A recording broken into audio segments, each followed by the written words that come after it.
salut, c'est Paul et je te retrouve pour une petite lecture rapide d'un conte japonais. Il s'appelle Le Pont de l'Ogre. Alors je vais commencer. Je te conseille de te mettre dans ton lit, peut-être même dans le noir, et de fermer les yeux pour pouvoir carrément t'imaginer entièrement l'histoire. Voilà. Allez, je commence. Je commence. Il y avait une fois un petit village qui se dressait près d'une rivière immense. Ses eaux traîtresses n'étaient que rapides et tourbillons, prêts à happer les nageurs imprudents, assez téméraires pour tenter la traversée. Le quai le plus proche se trouvait à des kilomètres de là, et les villageois devaient marcher et marcher encore pour atteindre l'autre rive. Bien des fois, ils avaient tenté de bâtir un pont, mais la rivière tumultueuse les en empêchait toujours, débordant à chaque tempête. Chacun de leurs ponts avait été balayé par les eaux furieuses. Les gens étaient épuisés. Notre village est tellement isolé, on ne peut pas continuer à vivre comme ça. Il nous faut trouver un moyen de bâtir un pont si solide qu'il pourrait enfin défier pluies et vents. Les villageois décidèrent d'essayer une dernière fois. Ils mirent en commun toutes leurs économies et engagèrent un célèbre charpentier. L'homme était un bâtisseur renommé.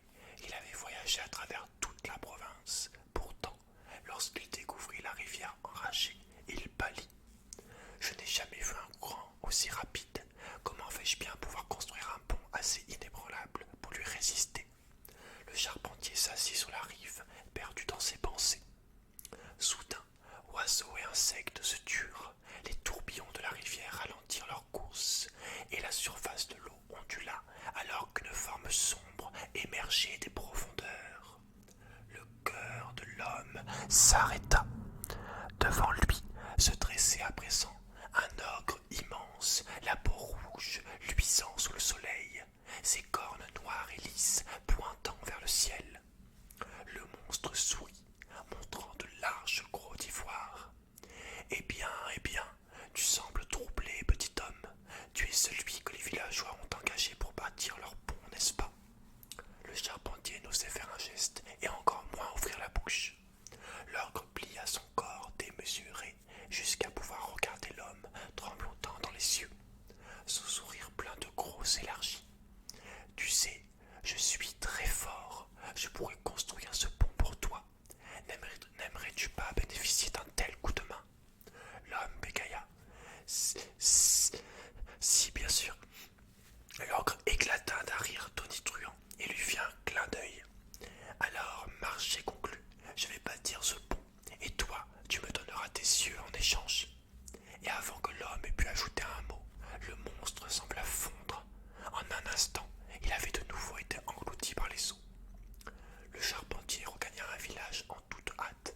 Refusant de parler à quiconque, il se pelotonna sous ses couvertures et rumina toute la nuit. Oh mon Dieu, pourquoi ai-je dit oui? Me voilà bien dans la panade maintenant. Le matin suivant, des voix joyeuses le réveillèrent. Le pont est déjà terminé. Ce charpentier est un vrai magicien. L'homme ne partit pas une minute. Il rassembla ses affaires et fuit précipitamment dans les montagnes. Je ne laisserai pas cette bête m'avoir. Alors qu'il cheminait, en toute hâte, une étrange comptine résonna dans l'air matinal. Oh, six ogres, si gros, si gros, si gros. Nous aimons les yeux d'humains en ragoût.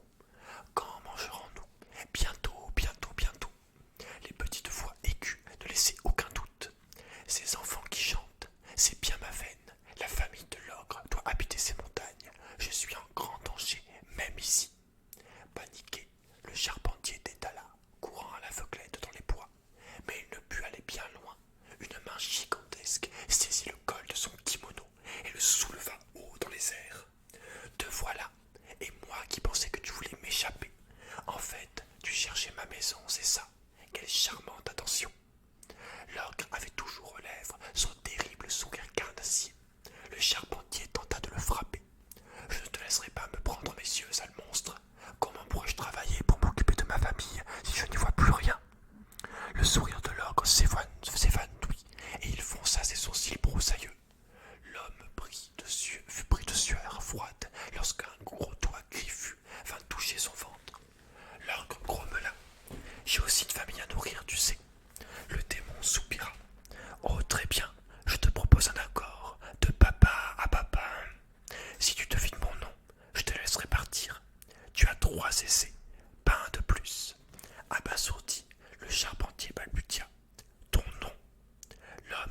exorciste et ne connaissait le nom d'aucun démon. Il se creusa hâtivement la cervelle et cria le premier nom qui lui vient à l'esprit. Onitalo, tu es si grand, fils du gros ogre, dirais bien. Raté, et c'est encore. Guigelo, tu es une bête immense, premier ogre sonnerait bien. Encore raté, dernière chance, petit homme. Le charpentier se souvint soudain de l'étrange petite comptine. Oniloku, oui, tu es celui qu'on nomme 6 ogres, j'en suis sûr. Le visage de l'ogre se décomposa alors qu'il lançait à l'homme un regard stupéfait. Comment as-tu? Le charpentier ferma les yeux et cria à plein poumon. Oniloku, Oniloku, Oniloku.